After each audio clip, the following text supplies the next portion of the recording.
آپ منت مانے کہ میں 3 روزے رکھوں گا، اگر میرا یہ کام ہو جائے تو خالق آپ کے کام کو پورا کر دیتا ہے۔ ان روزوں کے صدقوں میں تو یہ بھی واجب ہو جاتے ہیں بہرحال، لیکن اصالتاً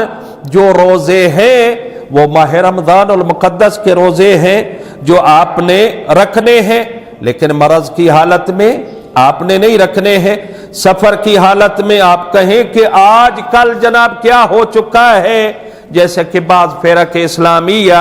کہتے ہیں کہ روزہ قصر نہیں ہوتا، جہازوں کا سفر ہے، سفر کی سہولت ہے، ایئر کنڈیشن بسیں ہیں، اے سی لگے ہوتے ہیں، اب تو کوئی تکلیف اللہ نے اس لیے کہا تھا کہ تکلیف بندے کو نہ ہو۔ کیا اللہ نہیں جانتا تھا کہ کل اے سی آ جائیں گے، جہاز آ جائیں گے، اچھی بسیں آ جائیں گی، گاڑیاں آ جائیں گی؟ نہ اللہ جانتا تھا، نہ نبی جانتا تھا، نہ اولیاء اللہ، نہ ائمہ۔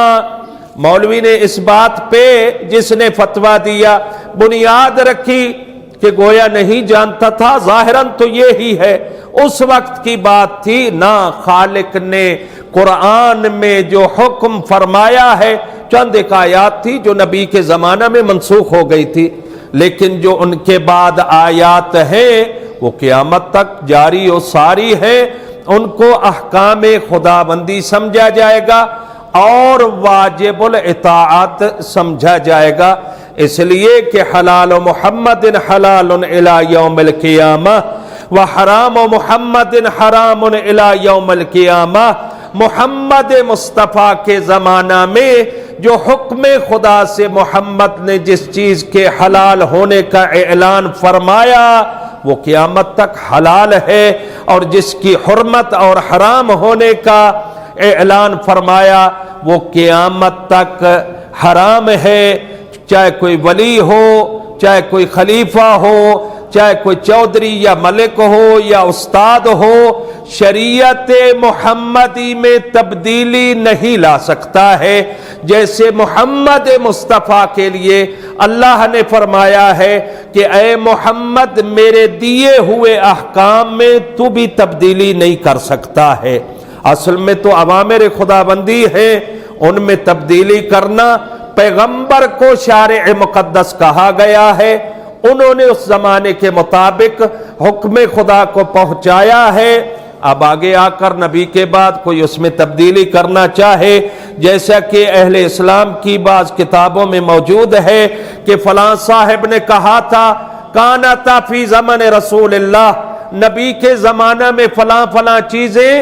حلال تھی، وَآنَا أُحَرِّمُهُمَا، میں ان دونوں چیزوں کو حرام قرار دیتا ہوں۔ یہ کسی کو اجازت نہیں ہے، کوئی جرأت کرے گا یہ تجری ہوگی، یہ ہمت ہوگی، یہ گستاخی ہوگی، یہ دین خدا پہ جسارت ہوگی۔ لہٰذا ہم اعلان محمد کے پابند ہیں، ہم شریعت محمدی کے پابند ہیں، اس سے نہ پیچھے ہٹ سکتے ہیں نہ آگے بڑھ سکتے ہیں، بلکہ اس سے ملحق رہنا ہے اور اس پہ عمل کرنا ہے۔ دعا ہے خالق کائنات ہم سب کو اپنے اوامر پہ عمل پیرا ہونے کی توفیق عطا فرمائے۔ اللہم صلی علی محمد و آل محمد۔ آپ تمام